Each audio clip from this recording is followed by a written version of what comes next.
So when there's a drastic difference that's noticeable in a child's sleep habits, eating habits, work habits, their joy, if you've noticed sadness or a choice to isolate, and then I would look for opportunities to have real conversations with the kids.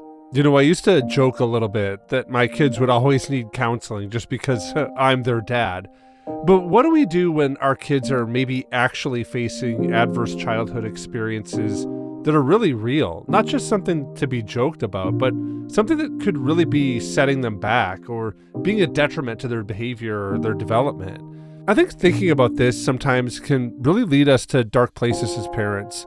But today on the Celebrate Kids podcast, in this daily segment, Facing the Dark, Dr. Kathy has some great insights for us as we think through the reality that our kids are going to have challenging times in their future, and they can overcome it through the grace of Christ. Dr. Kathy helps us get a picture of what that looks like. So let's turn now to Dr. Kathy Cook.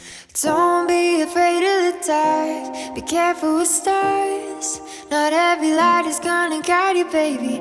Not every light is gonna guide you.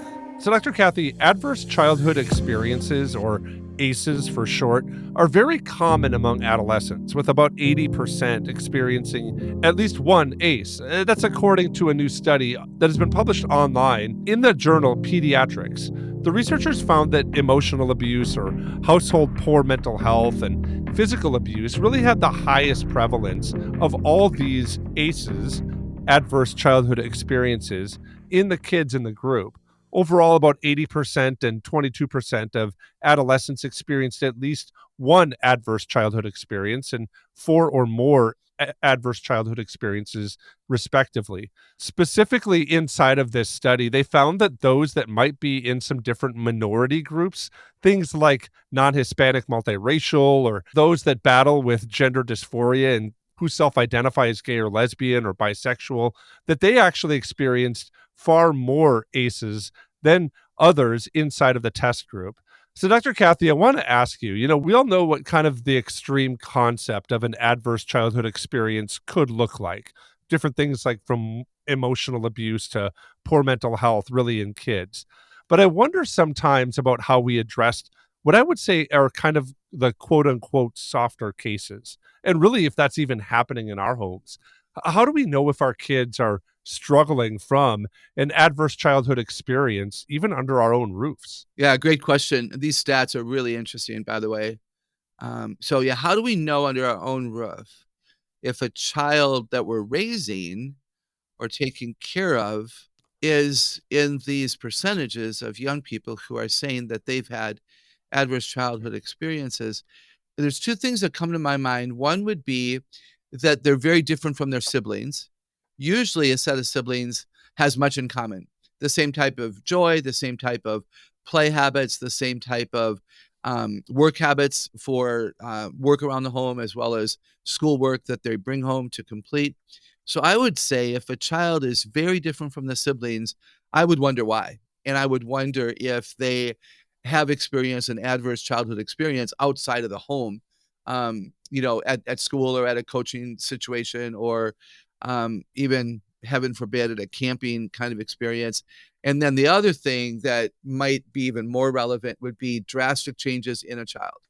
And I've said this for years and years and years. If you have a child who is normally wanting to be with the family and entertained well by dad's stories and likes to entertain the others at the dinner table, and now is late to dinner and early to leave dinner and is eyes down and isn't laughing, something's happened there. So when there's a drastic difference that's noticeable in a child's sleep habits, eating habits, work habits, their joy, I would ask why. And I would start to observe carefully to see if the sadness, let's say that you observed a sadness or a choice to isolate rather than a choice to engage. If you've noticed sadness or a choice to isolate, I would observe, as I write about in the Parent Differently book, I would observe to see if there's a pattern. Is it always there, or is it always when somebody is in the home? And then I would look for opportunities to have real conversations with the kids. Dr. Kathy, I do think that that's really wise to see how we could have different conversations with our kids and to look at that. I also wonder if these adverse childhood experiences almost build resiliency, or maybe there's a better way to build resiliency rather than just having these ideas of adverse childhood experiences, the different struggles or challenges that our kids might have in childhood. Do adverse childhood experiences naturally build resiliency? Should we be looking for those? Or should there be a different approach that we have to build resiliency with our kids? That's a very relevant question because we do in our resiliency training talk about the need to help children overcome trauma, difficulty, disappointment, fear, grief, loss, those kinds of things.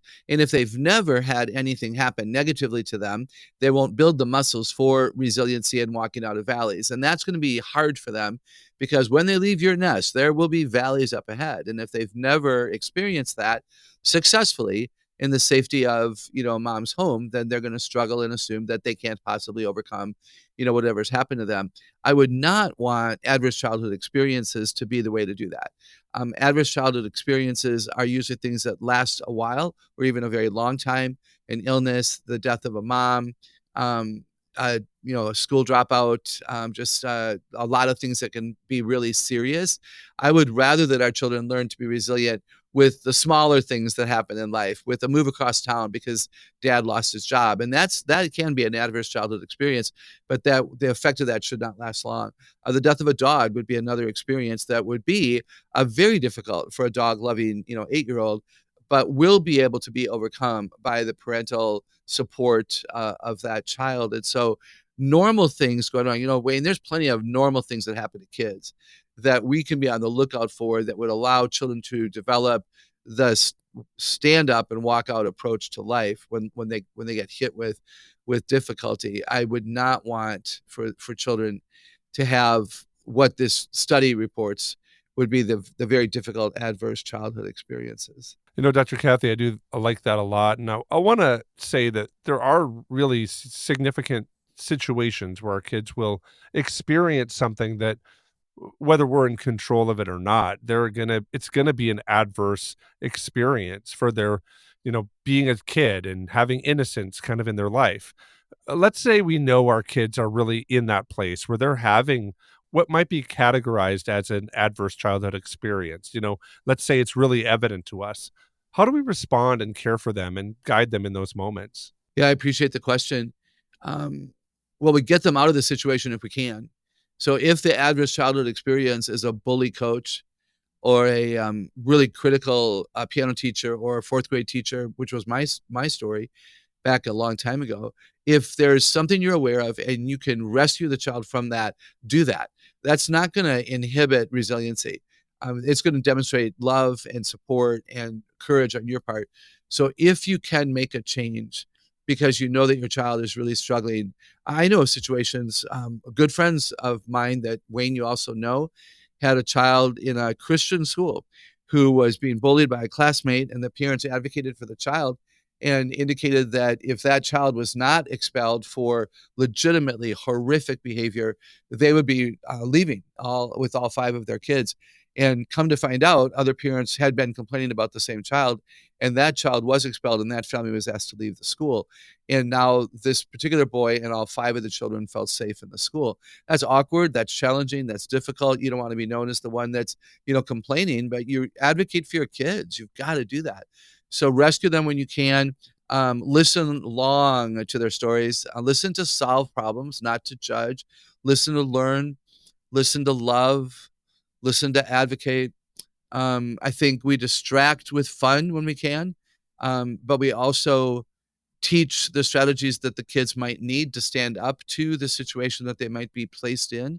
Do they know how to self-advocate? Do they know how would you want them to respond? If your son or daughter was being bullied, how would you want your child to respond? What's your value there?